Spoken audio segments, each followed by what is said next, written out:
Isa na namang vlogger ang kinulong. Marami pang isusunod.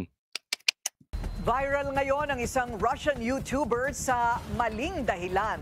Nang haras kasi siya ng mga security guard at mall goer sa BGC. Kaya sa kulungan ng bagsak ng dayuhan. Ang detalye sa agenda report ni Francis Folve. Umani ng samut-saring reaksyon ng expose na ito ni user at NetClips. Kuha raw ito sa may Bonifacio High Street sa BGC. Tinakot ng Russian YouTuber na si Vitaly Seredovetsky na nanakawan niya ang isang Pinay na dumadaan. I'm gonna rob you if you keep walking away. Binatikos din ito ang pagsuot ng Pinay ng face mask. Go get your vaccine. Bastos no? Bastos na vlogger to. Pati ba naman yung pagbabaksin ng ali, pagbi-face mask niya, issue sa'yo. Oh. Ito yung mga klase ng mga vlogger na walang utak. Ha? I was trying to give you money, but alright. Trying to be nicer. Sa sumunod na clip, pinagtripan naman ng turista ang security guard sa mall.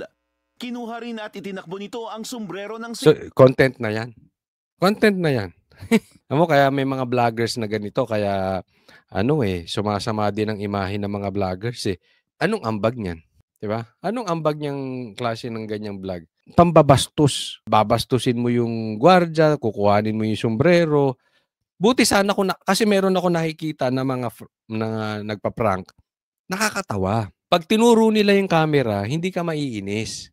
Matatawa ka eh. Meron ako nakikitang ganung mga Pilipino. Talagang yung style ng comedy niya maganda. Ito, style ng comedy nito parang si Vice Ganday. Nangiinsulto. Yung ganon, yung ganong klaseng galaw, ganong klaseng comedy. 'Di ba? Anong nakakatuwa diyan? Oh, kaya dapat ikulong. Oh. Kyo, bago sinuot sa ulo niya. Ang isa pang sikyo, kinutyari ng streamer. What are you gonna do? Tinakpan na lang ng gwardya Naghahamon, no? What are you gonna do? ang muka. Sa repost ni ex-account user Jerica Kanindin, nanawagan siya sa Immigration at PNP CIDG na hanapin ang turista at kasuhan. Huwag daw sanang hayaan na gawin ito sa mga Pilipino sa sarili nilang bansa. Yung sabi, huwag sana hayaan ng Pilipino na gawin ito sa sarili nilang bansa. Alam nyo kung bakit? Tayo rin ang gumawa sa sarili natin yan. Alam mo kung bakit tayo binabasto sa sarili nating bansa? Kasi yung presidente natin, pinamigay na, imbis na pinagtanggol natin sa ibang bansa, kinidnap natin yung dating presidente, binigay natin sa mga puti. Kaya nakakahiya tayo eh. Ganun po kababa tayo. Ibinebenta natin ang kapwa natin para makuha natin yung mga pangarap natin sa buhay. Paano tayo gagalangin ng mga puting ganyan? Alam mo, yung pagpapadala kay PRRD doon sa ibang bansa, yun ay hindi mo pinadala si PRRD. Sapul tayo lahat doon mga Pilipino. Ganun lumiliit ang tingin ng ibang tao sa atin, higit sa lahat ang mga puti, ganun ang tingin sa atin. Dahil ipinamigay natin yung kalahi natin. Ipinamigay natin yung kapatid natin. Hindi lang po kay Tatay Digong ginawa yun. Parang ginawa sa bawat isa sa atin. And what do you expect? Kaya nga kung ako lang yan, ikulong to or ibalik na dun sa bansa, pagbawalan na dito. Ganyan dapat ang galaw dyan. Huwag nyo nang hayaang mang-abuso pa dito. Walang ginagawang mabuti.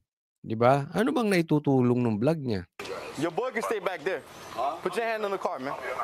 3 years ago, naaresto na pala ng Miami Police si Vitaly. Kinasuhan siya ng felony aggravated battery noong 2020 matapos i-assault ang isang babaeng naglalakad lang. Depensa niya noon, nasa impluensya siya ng hallucinogenic mushrooms kaya nagtrip sa biktima. Ngayon, nahaharap muli ang vlogger sa isa namang cybercrime at iba pang mga kaso dito naman sa Pilipinas. Hindi ko alam kung ano yung sinasabing lulong, no? Pero droga ba yun? No? Mahirap talaga pagka ang usapan na droga, no? But, ewan ko, ano ba yun? Pakilagay nyo nga sa comment section, ano ba yung kanyang, bakit siya nahuli, ano yung, kung saan siya lulong, no?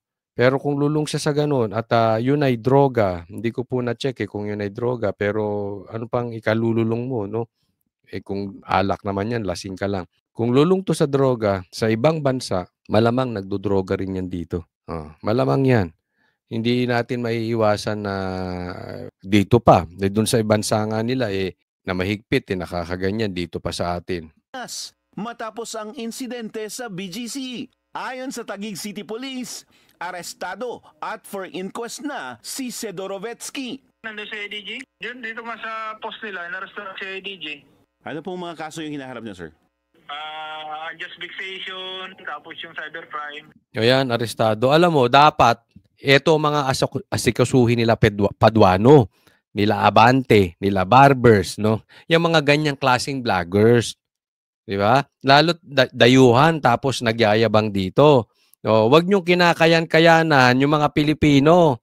Wag kayong parang sunod-sunuran sa mga puti. Di ba? Puro vloggers ng Duterte, ng vloggers ng kapwa nyo, pero pagdating sa mga vloggers na puti, wala kayong magawa. Dapat masundan pa yan. Di ba? Hindi lang naman nag-iisa yan. Maraming ganyang mga kulukoy tingnan natin, ang galing ninyo. And alarm scandal. Hinahanap pa raw ng mga pulis ang babaeng tinakot ng vlogger habang may salaysay na para sa asunto ang mga sikyo na pinagtripan ni Vitali. Makikipagtulungan din daw sa investigasyon ng Sayang ang BGC, no? Ang ganda pa naman, na nakaraan meron namang kinidnap dyan. Maganda yung lugar na yan, kaya lang ngayon parang bakit na pati BGC pinapasok ng mga kriminal katulad nito? Munuan ng BGC at tiniyak na prioridad nila ang seguridad sa lugar. Paalala ng mga otoridad sa mga content creator, tiyaking walang nalalabag na batas at karapatan ng iba sa mga social media post o streaming para walang maging problema. Para sa agenda, Francis Po.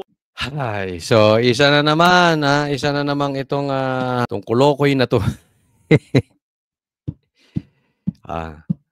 Paisisi nyo rin, no? Paisisi nyo din. Pero ang dami talaga na ganito pag iniisip ko kasi marami akong napapanood na ganitong klase, nakakaasar. Pati yung dito sa may kwento ko lang, no? Kaya nga may mga namamatay dyan sa Marilaki. Dahil yung mga pumupunta dyan na vloggers na kumukuha, no? Tapos hindi ko maintindihan yung content nila na nag-aantay sila na may sesemplang, 'di ba? You are playing with lives. Yung content mo, yung pagsumemplang tapos sasaklolohan nyo. Anong kalokohan, anong kaplastikan yun? In the first place, lumayas kayo dyan, walang magpapasikat dyan sa Marilaki. 'Di ba? Kaya, saan pa kayo pumupwesto? Doon sa maraming sumisemplang. Dahil doon yung medyo yung tinatawag nating devil's corner, na tight spot. So, ito namang mga pabibo, gusto magpasikat, kapalit ang kanilang buhay, 1 minute of fame, ipagpapalit ang buhay, medyo irresponsible din. So, magpapakitang gilas. Kayo naman dyan, tuwang-tuwa. So, anong pakinabang ng mga ganong klaseng... Ako hindi po ako nagsasabi na magaling tayong vloggers. Pero syempre, magkaroon naman tayo ng pakinabang. Yung ambag sa syudad, di ba? Hindi yung ang ambag mo sa syudad, merong namamatay, merong naaksidente dahil sa pagiging irresponsible natin. Katulad nito, pang-aasar, pagdi-disrespect. Ito, mga syempre, di ba, mga gwardiya to. So, dapat yan, nirerespeto mo din. Kahit bagamat yan ay hindi pulis, kahit nga hindi naman gwardiya, dapat nirerespeto mo kailangan matuto tayong mag-create ng space. Diba? Dapat may yung kanilang private space, wag mong nilalabag. Hayaan mo lang sila doon. Diba? Wag mo, nagsa-shopping, ginugulo mo. Nagtatrabaho, gwardiya, ginugulo mo. Diba? Anong klase ka dyan? Diba? So, isolusyonan nyo yan nang hindi tayo nagmumukhang tanga sa mga puti. Marami na ako nakikita na nang-aabuso kahit yung mga puti. Inaabuso yung mga pulis natin, nakakaya kayo dyan.